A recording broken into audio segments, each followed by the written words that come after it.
Sonic the Hedgehog trailer. Dumbest shit I've ever seen in my life. Who cares about Sonic? Sonic fans are the weirdest people in the world. Sonic fans are the weirdest people in the world. Who the hell do you think you're calling weird?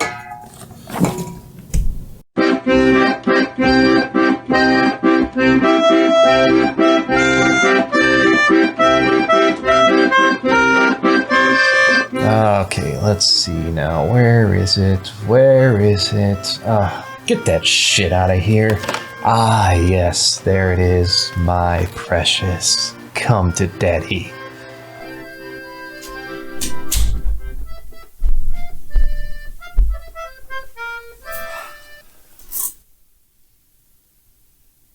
Hi, I'm CraftyAndy and this is Crafty Arts. You know, in many ways, I consider Detective Pikachu kind of a miracle of a film. Instead of playing it safe and boring, they could have had some honky play Ash Ketchum who goes off in this limbo of hell trying to catch them all, become the very best Pokemon masturbator. They chose instead a very obscure Nintendo DS game. One that doesn't even have a sequel due to sales. It ends on a cliffhanger. You saved my life. Oh, yeah, that's right. I guess I do remember saving the day. Of course you do. What? You don't find out what happened to Harry? That can't be the end of the game, no! In fact, most people, when you bring it up, will just say that it's an adaptation of the movie rather than believing that the game came first somehow, which makes the pitching of this idea much more interesting because they were able to tell a story with original characters in an original setting within the same universe. They're not retelling the same story that's already been told. Something I wish more studios would attempt to do instead of recreating and rehashing the same old shit we've already witnessed, and in some cases a lot superior. Hello, Last Airbender. Hello, Full Metal Alchemist. Hello, Cowboy Bebop. Bye, Cowboy Bebop. Hello, Yu Yu Hakusho. Hi, One Piece. I'm sure those are going to be brilliant. The Pokemon characters were more about upgrading the detail instead of trying to make them look realistic, which made them far more acceptable to the general viewing audience and fans familiar with the aesthetics. Something I wish the Pokemon Company would do to their actual games, which is why I'm more in favor of playing something like Koromon and promote that game instead. Maybe with my numbers and my audience, it'll get a big boost. Oh. What we have here is an original story that respects the mechanics of its established setting, tells a narrative involving characters that don't have any preconceived expectations for how they should look or act. It's self-contained with a beginning, middle, and end, so there's no need for a sequel. I said no! Considering the typical results of adapting old TV show cartoons and video games, by all accounts, it should have ended up something like this! Meow? Ah! Ah! Oh my god, ew! Ew! Ew! Ew! Oh my god! Oh my god, it's so ugly! So first of all, I just want to say that even from behind, Sonic looks like a horrid fucking abomination that will definitely be in my nightmares, not only tonight, but probably for the rest of my life. I'm probably gonna wake up an old man like, "Ah, the blue hedgehog, oh god." Gotta go fast. Gotta go fast! He didn't just... Oh, there it is. Like, remember when Coolio was upset that Weird Al Yankovic did a parody of Gangsta's Paradise because he thought the song was too serious?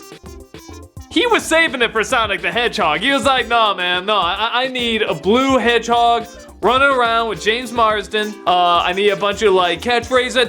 That's what the song's about! But so far, it's not quite filled me with the same joy that Detective Pikachu's trailers have. The Pokemon in Detective Pikachu look cute and endearing. That looks like it's gonna eat your balls. As someone who has discussed 2014 Turtles, Sonic people, I feel you today. Those teeth! What is with those teeth? Like they're human teeth in a hedgehog.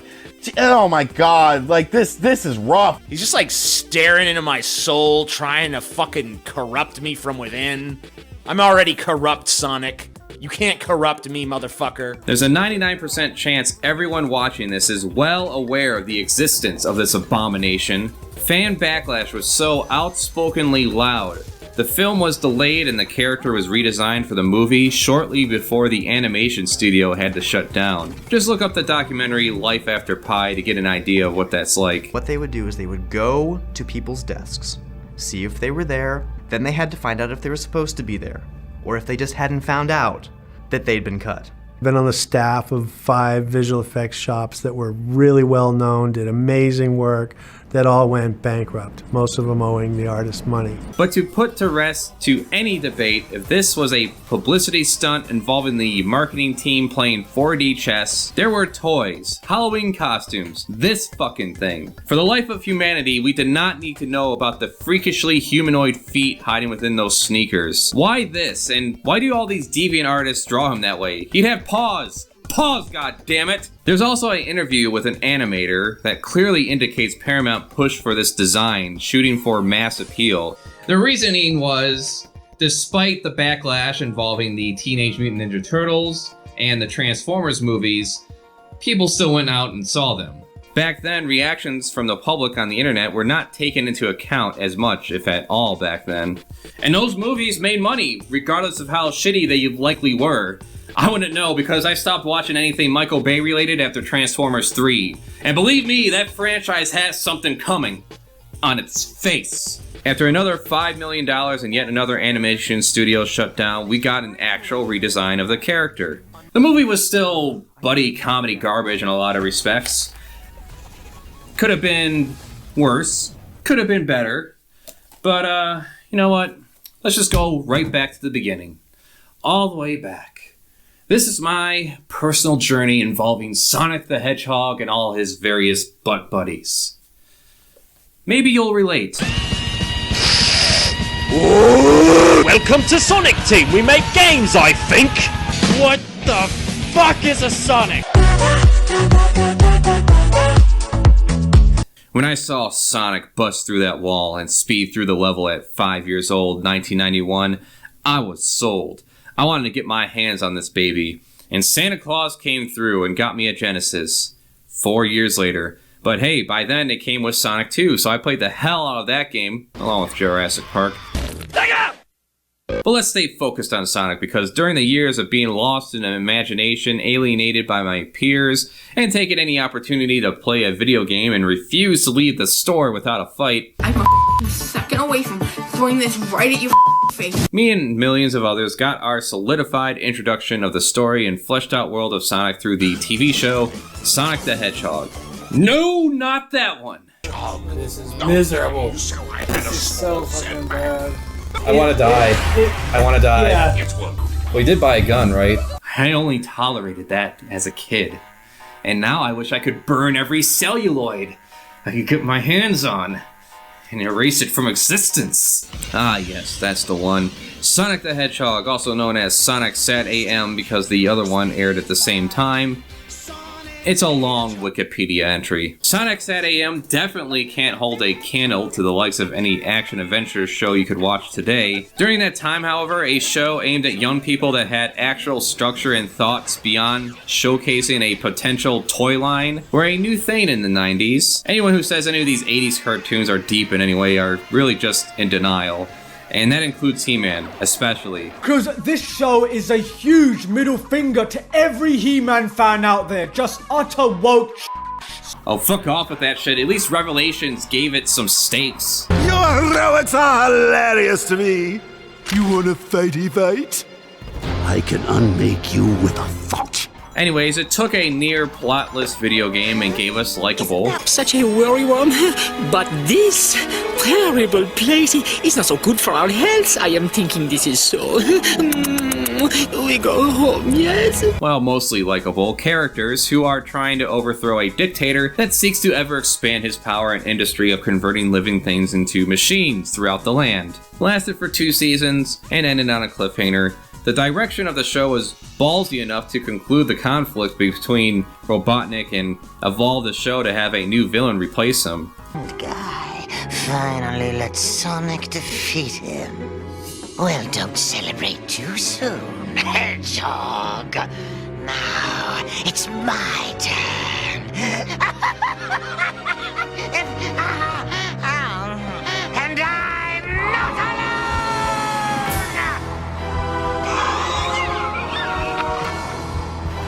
Sonic was my personal hero as a kid, and I imagine all sorts of Power Ranger style crossover adventures with him. It gave the world a backstory, the ideas that were further expanded upon in a comic book series from Archie I didn't read growing up because when I was caught reading one at the grocery store, I was told by kids at school that comic books were gay right before they beat the shit out of me. So it taught me a very valuable lesson. Don't read. Why you keep trying to read that word? You a fag? Fag your face. You know, I never even read any of the books here. I suppose I was just collecting them out of spite. Like many fans after SonicSATAM, we were hungry to see a possible return of this show, or at least something that continues in the spirit of it. Even to this day, it's the most coherent and engaging story Sonic has ever had, and that's pretty sad considering Sega has had over 30 years at this point, and the best they did was a lackluster copy of it in 2020 with Sonic Forces, and an RPG that led to the Archie comic series being killed by Ken Penders. We're getting ahead of ourselves though. Back to the 90s. After Sonic 3 and Knuckles, the game started to dwindle in quality. We got Sonic Spinball, which I think it's pretty good. I'm sure some bastard out there disagrees with me. Well, they're wrong. There was Sonic CD, which was okay. Nice intro though. Knuckles Chaotix, which no one played. And then we got Sonic 3D Blast, which is a isometric collectathon that involves no speedrunning, no multiple characters, and no Supersonic. We went from this to this to this. Then there was a whole lot of nothing.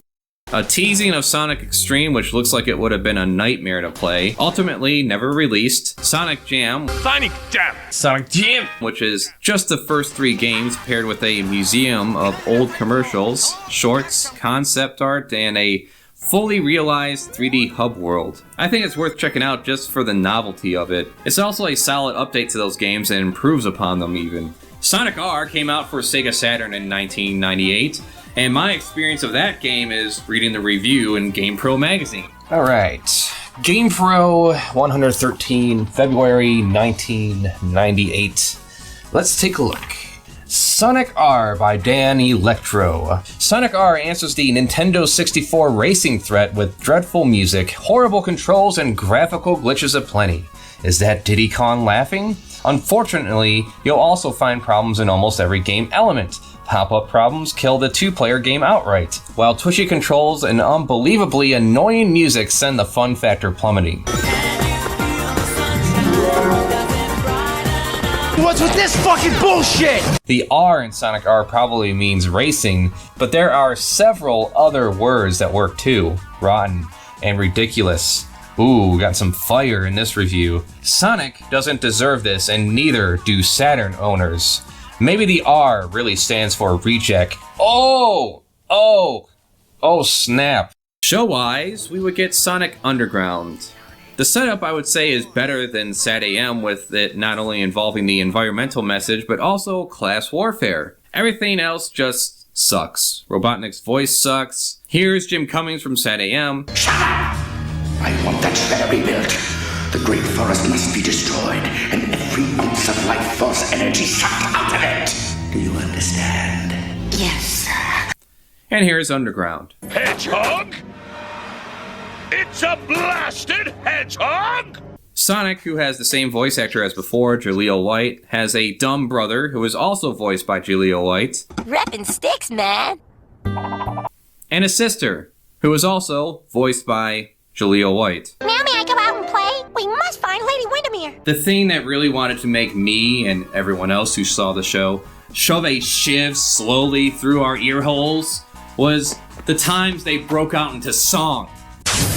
There's something missing. Something's not quite right. A little voice inside tells me someone is out there. Someday we are gonna be together.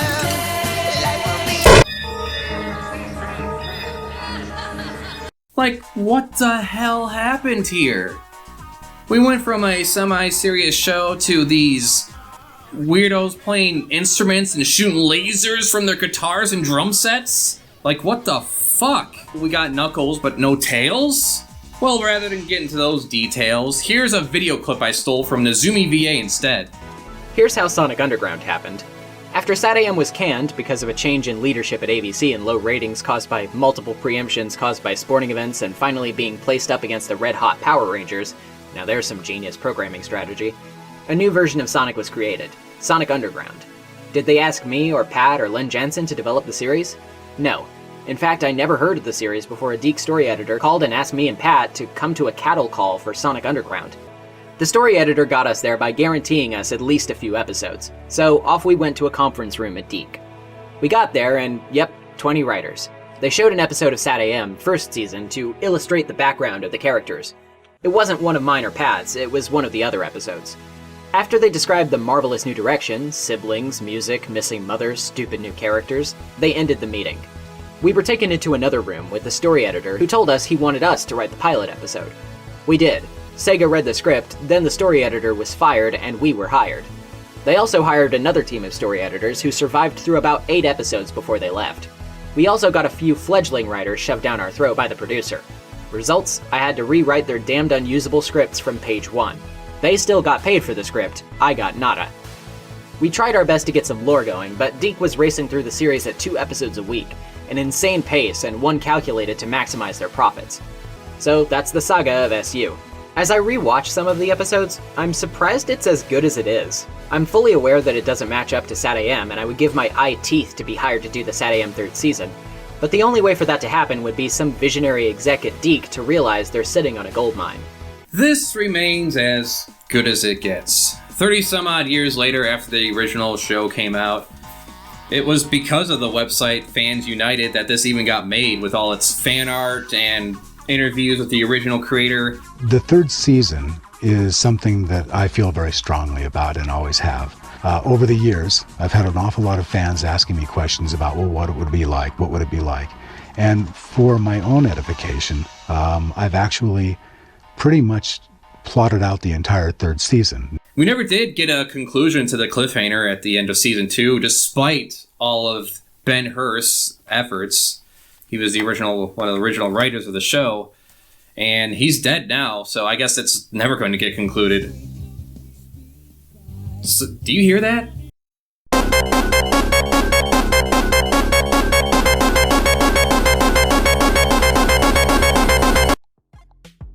When Sonic Adventure ads started to run, an excitement was built back up into me and my friends at the time. Finally, a new Sonic game in 3D! This is going to be like Mario, except fun and not a collectathon you get bored with after an hour. We're going to have rocking out tunes and look at that shit go! Yo, Sonic! Sonic! Man, stay off the light speed!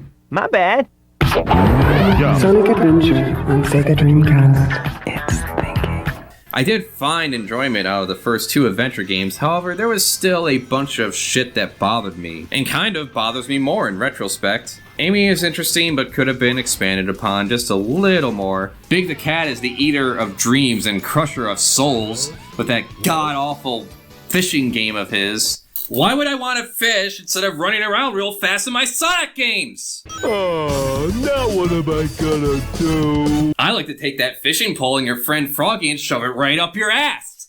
Drown in a river of horse piss. Knuckles was awful as well. It was like grinding your asshole on pavement. You gotta play radar detector and find missing shards of the Master Emerald. I get you want to change up the gameplay, but they could have went for something along the lines of destroying obstacles and brawling with robots. Instead, it's find the hidden treasure. The overall story for Adventure 1 and 2 would be fine, but the execution was not there. It feels like nothing is at stake. It somehow makes less sense having it take place on modern-day Earth, having weird, inexplicable anthro-animals running around as opposed to it being another planet Mobius, which in a twist is future Earth, tens of thousands of years in the future. It's a long Wikipedia entry. And Sonic was turned into this cocky little shit, which is fine, except that that's the same kind of attitude he has no matter what's going on around him or to him. Robotnik will just annihilate an entire continent of people, and Sonic will just jump in and say, "Not today, Eggman, I'm gonna stop you." If I wasn't just dreaming, that monster is a real menace. And oh, I'm sorry, Eggman? You're Eggman! Ah! That's a fucking stupid name. That's not intimidating or evil at all. And yep, that's his official name now. Be gone, all of you! It was at this point my interest was starting to wane. Despite the efforts of many fans involving Saturday AM, including the original creator Ben Hurst, the plan to reboot the story into some kind of movie to give it some closure and a conclusion wasn't going anywhere. And with Sega and Sonic Adventure, it's like they took the characters that we all grew up with, the ones that had backstory and a connection to, including Antoine, they took them out back into some kind of lab and lobotomized them all. These things, whatever they are, suck. And to me, Shadow is still kind of a joke. A poochy executive decision that refuses to die. Archie is one outrageous dude. He's totally in my face. Wiggity wiggity, word up! Rock on, party! No one can tell me what to do. This is who I am. He has potential, don't get me wrong, but I doubt it's going to be realized in the third movie. Now, if the third movie is good involving Shadow and potentially Rogue, ooh la la, I'll be shocked. I'm not giving my hopes up on that. And considering what happens with Shadow and his best friend Maria getting shot in the face, How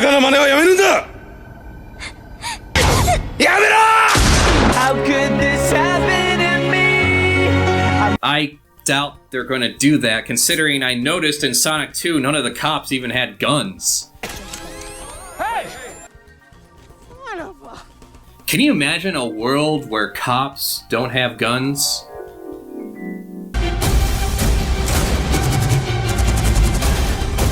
Oh, a world I could thrive in.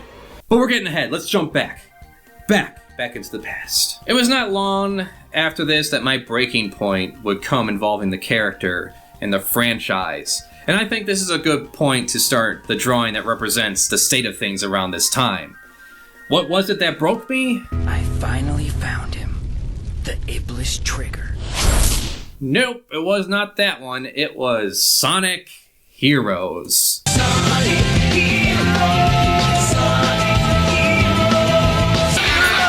Watch right here.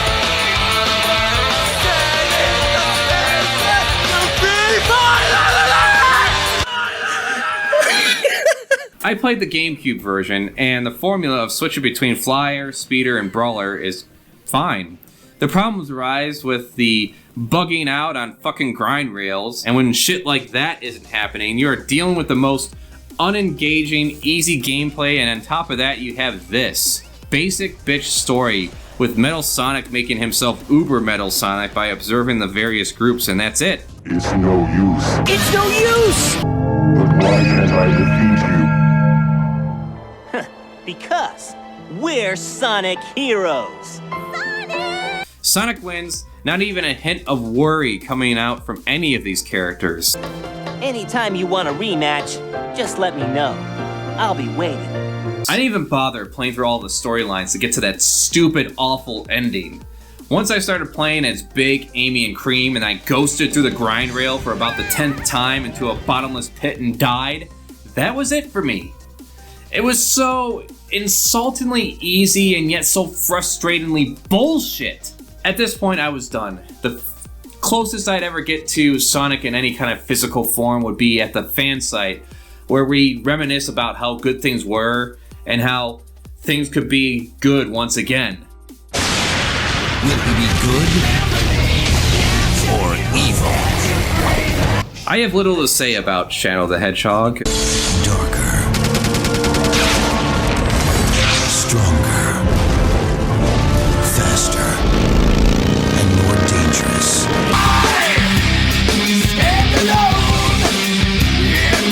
In fact, I'll just let this clip I stole from Pariah695 speak for me. But yeah, Shadow gets the idea from Mr. Satan that, hey, the Chaos Emeralds can do some pretty incredible things. Maybe if I collect the 7 Chaos Emeralds, I'll be able to figure out who I am. And from here is where we get into the difficulty of Shadow the Hedgehog's story. It's not a clear-cut, simple A to B type of story. because the story can branch out in many different directions, because the story threads are actually spread out through the levels more like this. What the fuck were they thinking with laying out the story in this kind of way? It's essentially impossible to fully understand any one story thread in a single playthrough of Shadow the Hedgehog. You're going to get early scenes from one story thread that are supposed to be setups for later scenes in that same thread that you will never see in the same playthrough, and you have the potential of following one story thread and then at the last minute changing what path you're on, and then suddenly you're at the ending of a different story thread that you've not been following whatsoever. It is impossible to play through the game where another irrelevant story thread does not crop up somewhere along your playthrough, and if you try to follow story threads in a way that makes sense, you can very easily get derailed because of the mission structure and be put on a different story thread unintentionally. For example, in one of these second-to-last levels, it takes place on Eggman's base, and you can run into Omega here, who is pursuing Eggman as he is trying to kill him in typical Omega fashion, and he asks Shadow for help. If you help Omega in this mission, you do not go on to the next mission where you get to the inside of Eggman's base, where you can then assist Omega in confronting Eggman directly. No, in order to continue this story thread, you have to actually ignore Omega so you can help him later. If you try to help him now, then the next thing that happens is Sonic randomly shows up with a spaceship and you go to the Space Colony Ark to defend it from the invading aliens.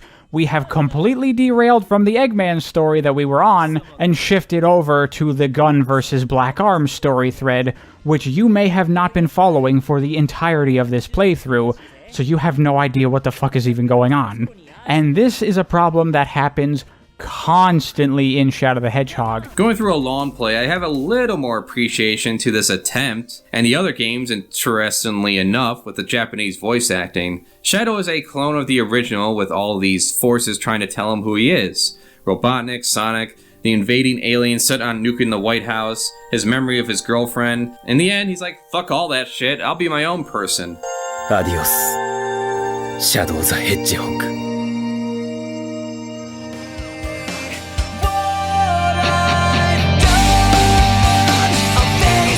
But the gameplay and execution of said story is a no-go. It's fucking ridiculous with it branching out and changing tones like a schizo. This is like a fever dream of ideas. Why does the ultimate life form need a gun or a motorcycle? Why would I want to play through the same levels and bosses over 9,000 times and then put all the story segments on a corkboard with strings in order to make the proper chronological conclusion? I also need to address the fact that none of these routes are actually canon, and that is another thing that a lot of people often criticize about this game, because it does this whole thing about you making choices for Shadow and guiding his path through life and what he ends up becoming as a person. And then it ends up not even mattering because none of the choices you make actually stick.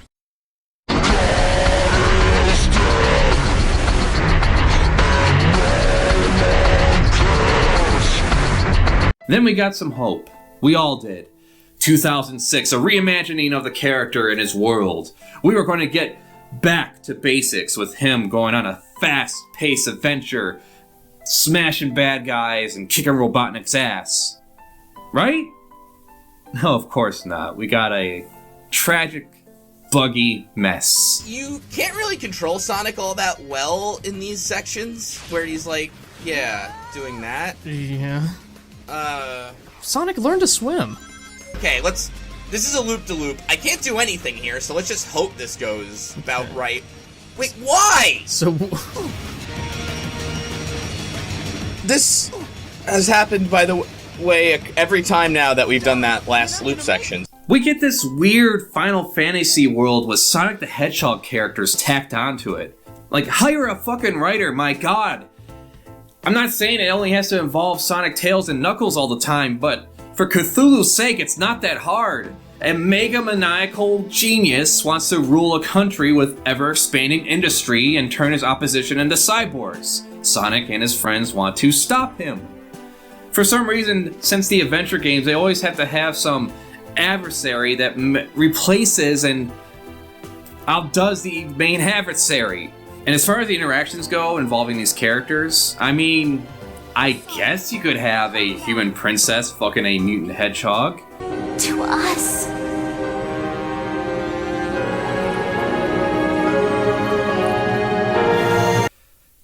Kind of funny. Like that scene in Howard the Duck. Howard just can't resist your intense animal magnetism. Or the fact that Shaggy is definitely boning Scooby-Doo. Scooby, bring me the booty! Oh! Roll my booty, please, roll my booty. Or is Scooby-Doo boning Shaggy? Or could it be one of the others? The great Scooby-Doo dilemma is this. Which member of Mystery Incorporated is the most likely to have sex with Scooby-Doo? What's next? Some gimmicky spin-off games no one talks about. Sonic Rings, Black Knight for the Wii, Riders, Sonic 4 I guess was more like a 3D remake of the games that's inferior. Anything worth getting excited for? No. I ignored Sonic Unleashed when it came out, but now things are just soured for me. Going through that game recently now, the gameplay is better with its boost mechanic, but once again, the writing is just weird. It's way better than any of the other games I say, but that's actually not saying much at all. Alright, Robotnik blows up the planet.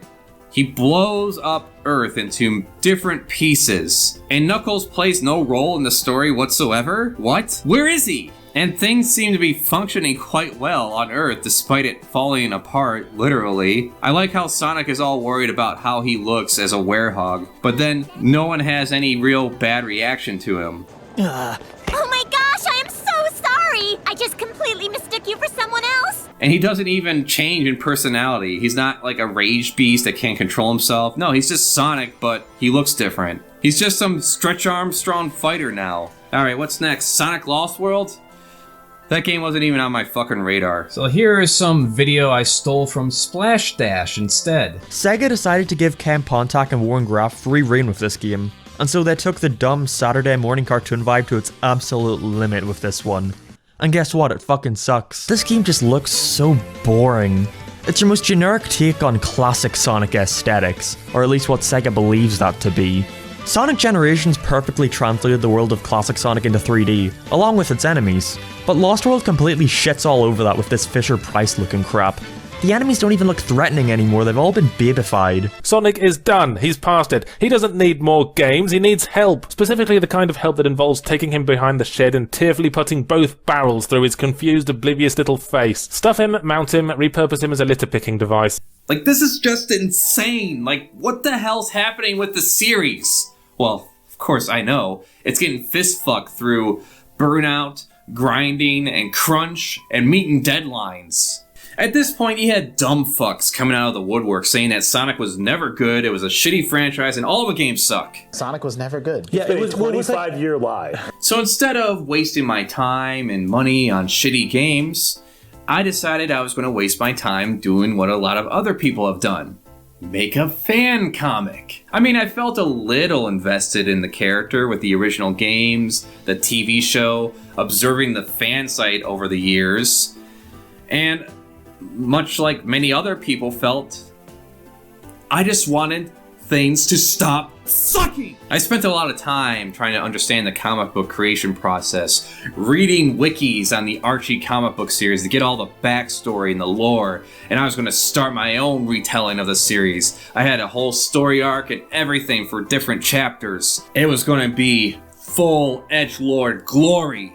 I reached about 40 pages and then stopped. Like, has anything good ever come from dedicating a bunch of time and effort to an already existing property and try to make something of your own?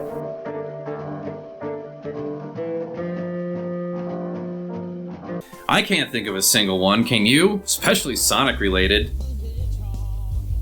What is that sound? Oh, it's gone now.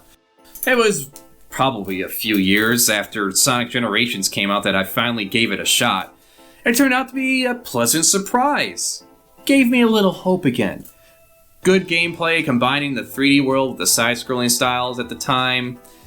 A lot of little nods to the old and new games. Story is non-existent, which is a little frustrating, but out of all the Sonic games since Genesis, this is the only one I'd say is worth playing at this point.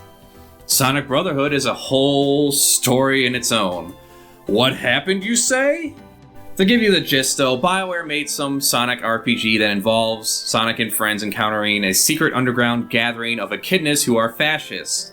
The game ends on a cliffhanger with no sequel in sight due to the mediocre reviews, poor sales, and a lawsuit from one of the Archie Sonic writers, Ken Penders, who not only killed any chance of that game having a sequel with his lawsuit, but also killed the entire run of Archie comics. This boy spent a year copywriting 200 Echidna characters he made for the comic so he could sue Archie, while Sega just plugs their ears about the whole thing. Archie lost because of bad bookkeeping.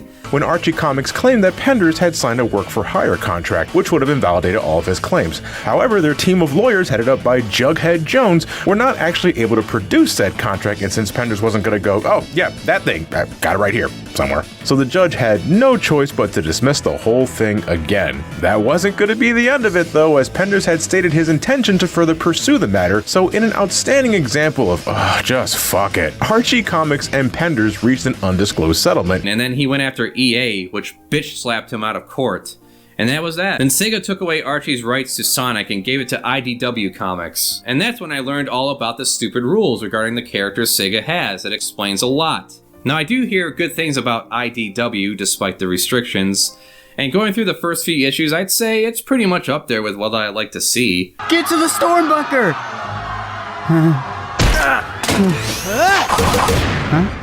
Hey, you hurt?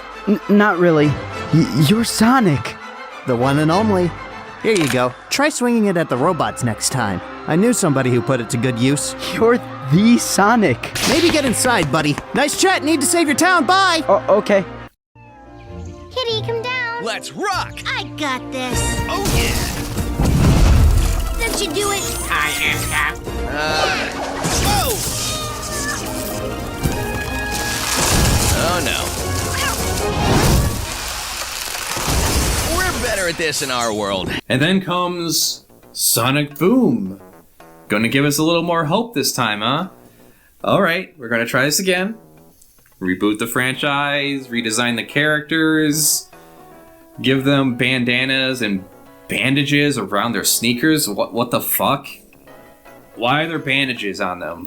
Why? I don't... It doesn't matter. Is the game going to be good? Is the game going to be good? Is it going to be good? No, of course not. Too fast for the naked eye. Sonic the Hedgehog. Sonic, he can really move. Sonic, he's got an attitude. Donkey King, he's the fastest thing alive. Of course not. Oh, they fuck it up once again. All the same problems that 2006 had because crunch and making deadlines. I nearly failed to mention Sonic Boom, the show, which should give you a hint as to how much I cared for it. I did find some of the clips I came across online funny. However, the show is like going to a movie expecting to see James Bond and then getting Austin Powers 3 instead. Is this a towel? What am I supposed to cover with that? Are you making fun of me? What a schizophrenic franchise. Always chasing trends, never trying to be interesting or coherent in any kind of narrative sense. I think this depicts quite well the current state of things. A weird fan base, mediocre to terrible games, no good shows, bizarre live specials.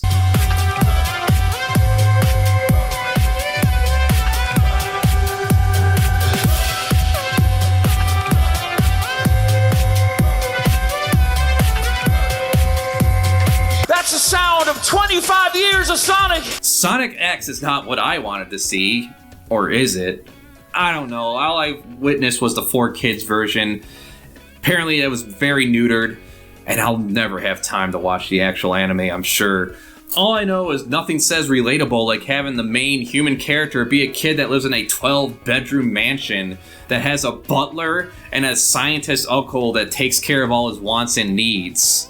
Anyways, here he is, in all his cancerous glory. I'm sure he just wants to drink your life juice at night. You can just feel the tumors radiating off of him, possibly giving me cancer. Well, I mean, if you want to help with my Sonic cancer, be sure to become a patron. No matter the cost! No matter the bloodshed! Sonic! Have you considered? No. We can't let it end this way. Because during that bizarre live show I mentioned, Sonic Mania was announced. So was Sonic Forces. But never mind that. Sonic Mania. What's there to say other than it's a true fan game brought to the masses? There's a lot to gush over regarding this game, from the animated shorts to the return to the original gameplay formula, great level designs, bonus stages, extras, leaderboards, collectibles. It's everything we ever could want.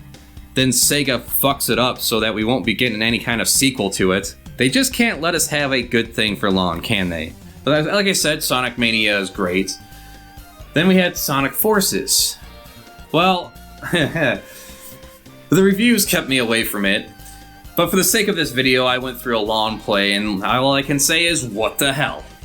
What the hell? Sega Team takes elements of what made SonicSATAM good, and uses that in this game, but it plays out with no character, emotion, stakes, or anything. You had a great setup. Sonic is captured, Robotnik has taken over, a ragtag team of freedom fighters is on the job. Sonic is found after 6 months of torture. Wow, tortured for 6 months? That could do some serious psychological damage to a person, let alone the physical torture. I guess he's been broken down at this point. Probably gonna get let out and have this big fiery rage built up inside of him. Maybe he gets all the emeralds and turns supersonic, but instead of regular supersonic, he's like a psycho supersonic, like in the Fleetway comic books, where he starts to threaten the lives of all of his friends. Nah, he's fine. This is the end, Sonic. Oh, hey, sounds like the party started. Want to let me go and join in? No? Of course not. You hate fun. Whoa. Oh, wow. The end, huh? Let's see you try something now that I'm free. Huh. Sonic, finding you alive is the best news we've had in months. I got 6 months of payback I'm just dying to spend. This sounds like a good start. Wow, that is some riveting emotional stuff. I wasn't expecting him to be a living husk like Griffith from Berserk, but come on. Robotnik has had him for 6 months and he's just been letting him chill in a cell all that time, feeding him and cleaning up his messes, I imagine he's been making in the corner. At least turn him into some kind of robot, you know, the thing you do to every other animal character you capture. So there is a few reasons for this. Sega has a bunch of stupid rules I mentioned earlier involving the characters outside of the Archie comics. And that explains why Forces seems so basic bitch in its character development as much as the dialogue is. Your plan will end like all your plans do, with you sitting in a pile of busted robot parts wondering how you failed so badly. Let's get him.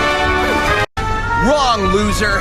The things that can't be defeated are heart, soul, and the bonds of friendship.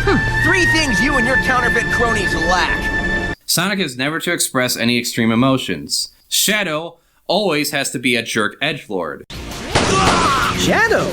Did you just murder that gun soldier? It wasn't murder. It was a 97th trimester abortion. That just sounds like murder.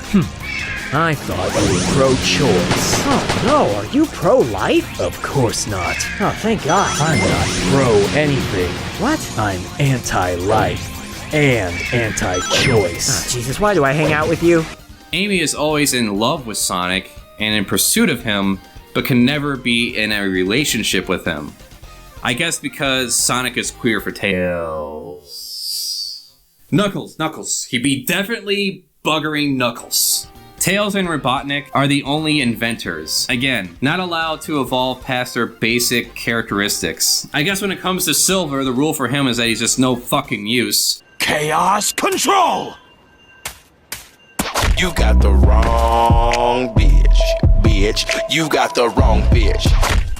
It's no use! In requirements for Rouge the Bat and Blaze the Cat, I imagine that they are to be Rule 34 fodder. Is there anything decent that could come out of this franchise? Can something be just a little more consistent? Well, enter the first Sonic movie. Alright, the second Sonic movie, Jesus Christ, fucking actuallys are out there everywhere, ready to pounce on you at any moment. Now, before we get into the actual movies, I think it's interesting to go over what we almost got and stress that it was very close to happening. And I'm not referring to this thing. There has been a history of sorts that gave people little hope in this being anywhere near decent. Most adaptations that involve a TV character or video game or even some literary characters in some cases, in order to please executives and possibly reach that broad appeal of an audience, there's usually what is known as a refugee from TV land trope. Take the main character out of their interesting, fantastical world and put them in the world of the boring. He-Man, Rocky and Bullwinkle, Beastmaster, Fat Albert, and that is what we almost got. In the 90s, there was a plan to release a Sonic movie to coincide with the release of Sonic Extreme for Sega Saturn. Saturn! This comes from digitaltrends.com. Most people would expect a Sonic movie to revolve around Sonic, but that's only half the truth for Sonic the Hedgehog, Wonders of the World.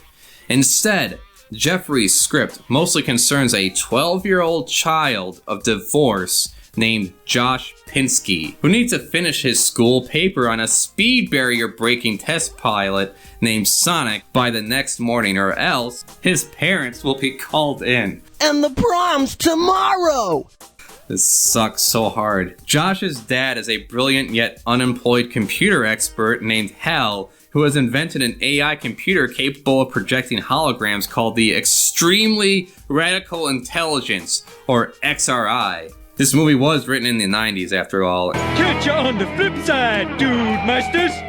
Not! Oh god. Let me guess. The dad is just too busy to hang out with his son, as all of our fathers were, you know. Most of our fathers didn't sit in the couch and watch football games. Going against his father's wishes, Josh asked the XRI to finish his paper, but the XRI doesn't recognize the name Sonic. Of all the words not to recognize. Instead of giving background info on the test pilot, Josh plugs in his Sega Saturn and starts playing Sonic Extreme!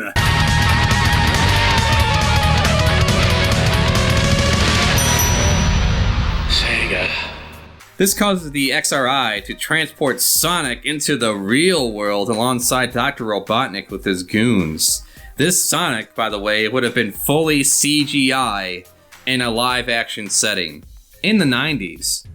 Robotnik later recruits Hal to use the XRI for creating a virtual reality theme park. The fact that everything in the park is free attracts the attention of many kids in town, who are replaced with subservient Kinderbot replicas, while the real children are forced to dig under the city for the 1 in a million Chaos Emeralds, which for some reason exists in the real world. This is all part of Robotnik's plan to use the Chaos Emerald-powered XRI to holographically project the 8 Wonders of the World and reap the profits, hence the movie's title. My guess is that he's not even going to travel to those 8 Wonders of the World. The third act sees Josh and Sonic lure Robotnik back into the game world where he would be defeated. Josh returns to the real world while Sonic stays behind, believing he's the only one who could protect this world. Hal decides that the XRI is too dangerous to use again, but instead of destroying it, Josh simply stores it away somewhere. I guess a machine that powerful is just easily packed up and stored in your closet. Probably to set up sequels should the first movie prove to be a hit. Jeffrey submitted his Sonic script in May 1995 to mostly positive feedback from both MGM and Sega. However, the latter's COO, Shinobu Toyota, thought that Jeffrey should replace Robotnik with a new villain that Sonic fans wouldn't be familiar with, while Risley fought to keep Robotnik in the film. Unfortunately, MGM broke ties with Sega before the movie could continue in development. Oh shit. Am I gonna praise the Lord? Go ahead.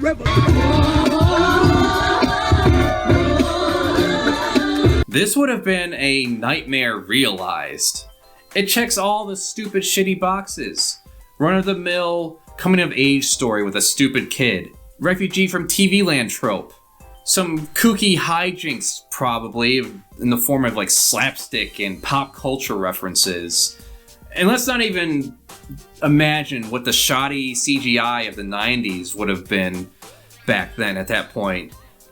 Some things coming to mind, the Flintstones or the monkeys from Jumanji. Actually, forget 90s CGI. Have you seen Mark Zuckerberg's metaverse avatar?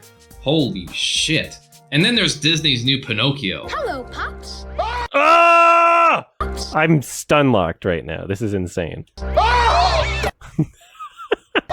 He threw a cat. I'll swallow your soul! I'll swallow your soul! Swallow this. And replacing Robotnik as the main villain? Are you out of your fucking mind? Who's he gonna face off against? Some CEO who wants to poison the water hole? You can possibly replace Robotnik as a villain, but you gotta establish him first. Ugh. Then there's Ben-Hur's attempt. Rest in peace, my man. Ben-Hur wanted to make a possible animated movie to tie up the cliffhanger of SATAM Season 2. He had some contacts within Sega and was in line to work out some kind of deal until Ken Penders came in. He presented the idea to Sega in a most unflattering way, trying to propose that Ben-Hur was trying to take Sonic away from them or some shit. The result is everything got shit canned. The next day, I got a call from Ken Penders, who had been alerted by his contact in their office that I was interested in getting a Sonic movie going. I generously offered to include him in the effort and told him my strategy: get Sega to become invested in the idea by hiring us to interview their creative game designers, executives, etc., and see if we could develop a storyline that would fulfill the third season and simultaneously give them creative ideas to develop new games. A win-win situation. Then I called Sega back, but I was shocked when the exec lit into me, telling me, people pay us to develop Sonic products, we don't pay them. Then she hung up on me. Obviously, Penders had relayed my strategy to them in a less than flattering way. Thanks for the knife, Ken. Mr. Penders had his own idea in mind called Sonic Armageddon, which would have had the planet being destroyed and make the series more like some weird Star Wars thing. And what the fuck is this artwork? Let's take a moment here. I gotta take a moment because I can't attest to Ken Penders' writing, though many people can in negative fashion. But looking at this artwork, this is not the kind of artwork I would picture when it comes to a professional, published comic book artist. This is on par with the comic book I did when I was 19 fucking years old. Where the fuck's my job? Oh, that's right, I didn't have nepotism on my side like he did. This was intended to somehow come to fruition in 2002. But with Sonic X already airing on TV, Sega had absolutely no interest in that shit. Though now that I brought it up again, I have been informed that Sonic X is decent in the Japanese version, especially in Season 3. Maybe I'll have time to watch it someday when I'm 50. Alright, enough delay, let's get into the Sonic movies. The first one, it was good, more or less. Really, the biggest complaint I have is the setting. We go from a fantastical world full of endless possibilities to the world of the boring. With Tom the Popo and his wife, I don't remember the name of, going on a journey full of buddy comedy hijinks. It's serviceable, and as if the creators learned some lessons from all of this, the second movie went full-on focus in regards to Sonic, Tails, and Knuckles, basically bringing to life the third game's plot.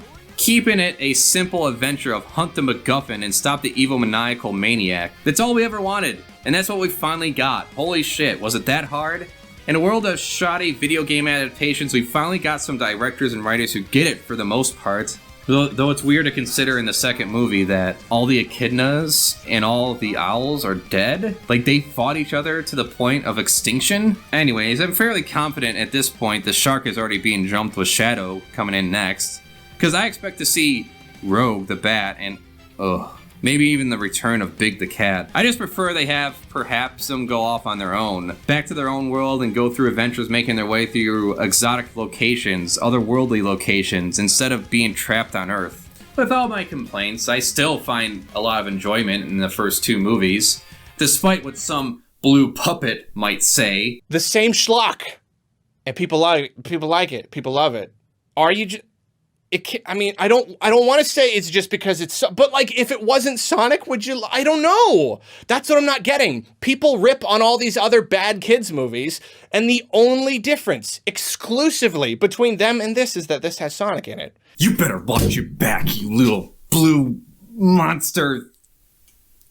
thing.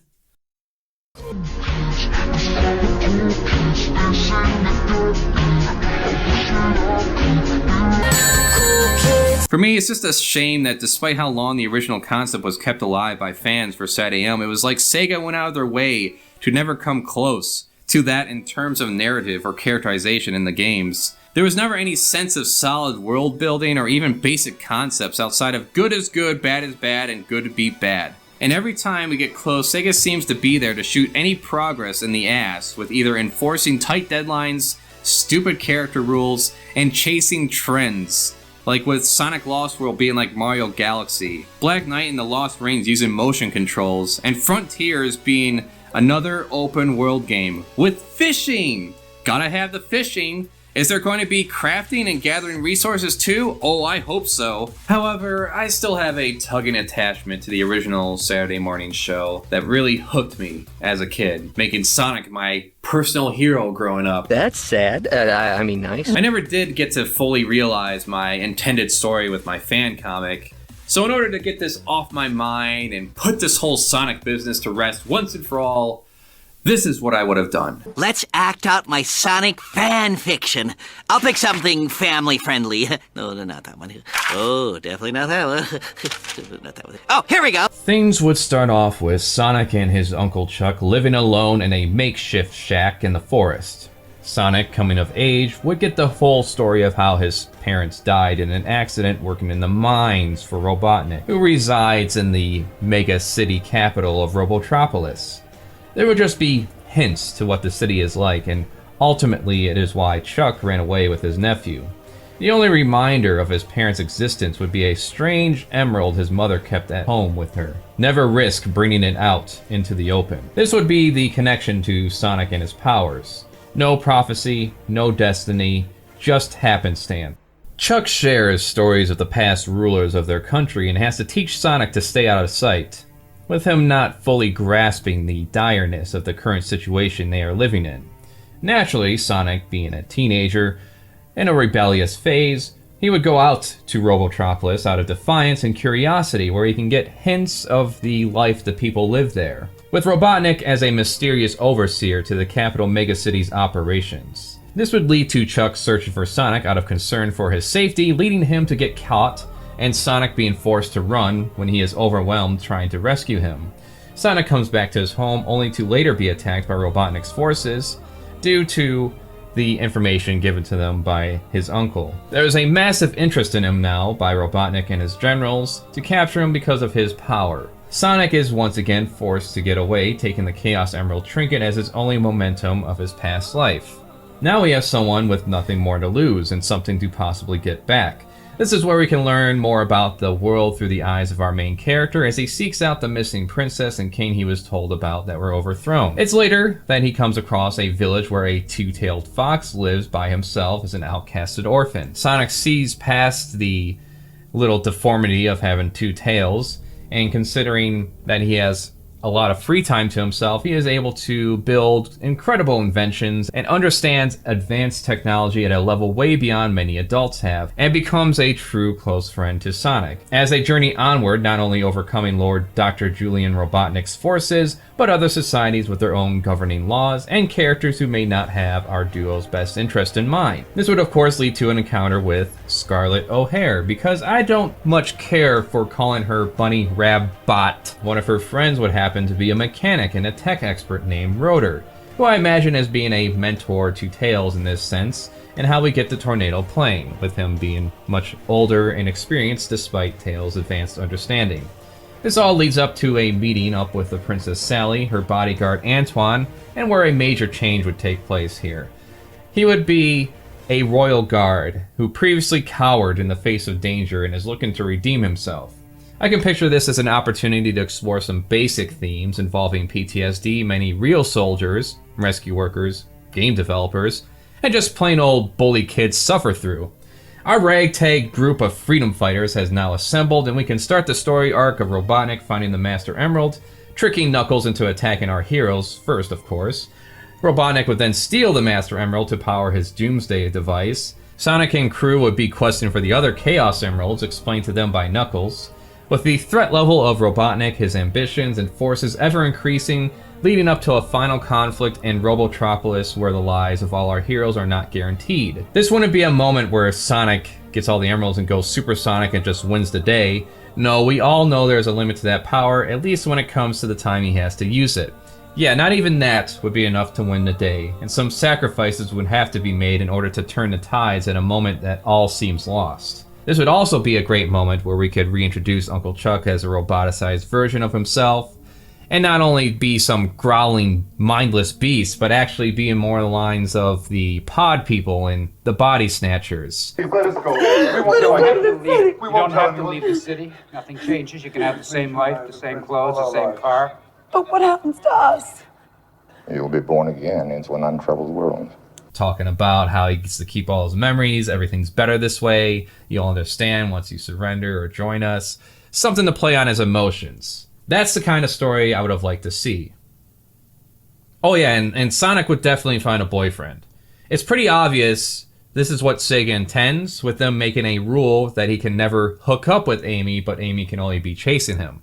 So they might as well acknowledge the truth we all know, and have him speed right out of that closet and into the arms of Rotor. Yeah, why not? And there you have it. It's about as close as I'll ever get to realizing the characters and my own stories and stuff. Well, considering the shows and the games and the stories behind them, maybe the new Netflix series will be good. You bring it, I break it, Eggman! Maybe Sonic Frontiers will be fun. Who knows? But I guess we'll never get anything close to the original Saturday morning show, though. What's that sound?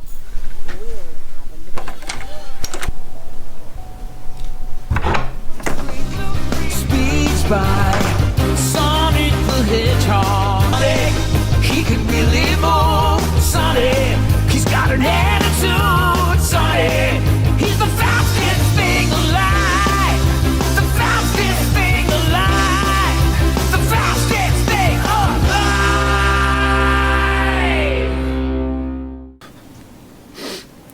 Way past cool. Way past cool.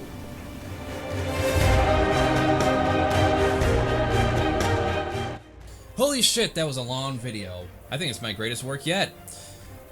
And yet, I forgot all about Sonic Colors. Working on this video for like 100 hours, writing and rewriting scripts and shooting more footage. I didn't even comment on Sonic Colors. Well, you know, I didn't play it. So I'm just gonna hand it off over to Squigs so he can stream it and post the highlights. Sound good? Really, I wasn't looking to do some in-depth retrospective because that's been done to death. Every single game has been covered to some degree. I wanted to share a more personal experience of what it was like growing up with Sonic. The games, the shows, and the comics. Next few weeks, I'll be sharing highlights of me and my friends, including Uncle Taco, stream channel right there, on Twitch, watching the first episodes of each Sonic show. I have a number of Crafty Thoughts videos in the works, as well as a series of art projects and stories that are much more personal in nature, paired up with the fun stuff involving entertainment and such. I have a short comic book that is outlined, and I'm looking to try to get the first few pages done before I pitch it to publishers. A video outline for the Weirdsource channel regarding furry Puritans.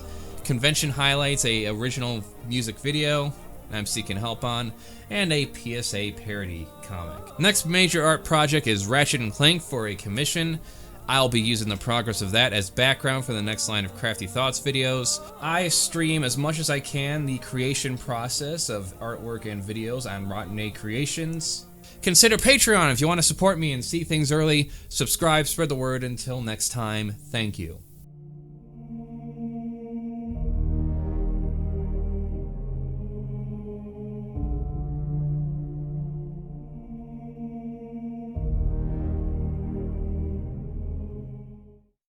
Subscribe, share, like, comment me ideas for topics and art. Patreon if you want early episodes, sketchbook access, and high-res downloads. Discord group to interact with me and other creators. Under the group name Horny Jail Alliance. Prints are for sale at the online store. Live streams on the Rotten 8 Creations channel. Some real weird stuff on the Weird Zors channel. Share, subscribe, like I said, goodbye.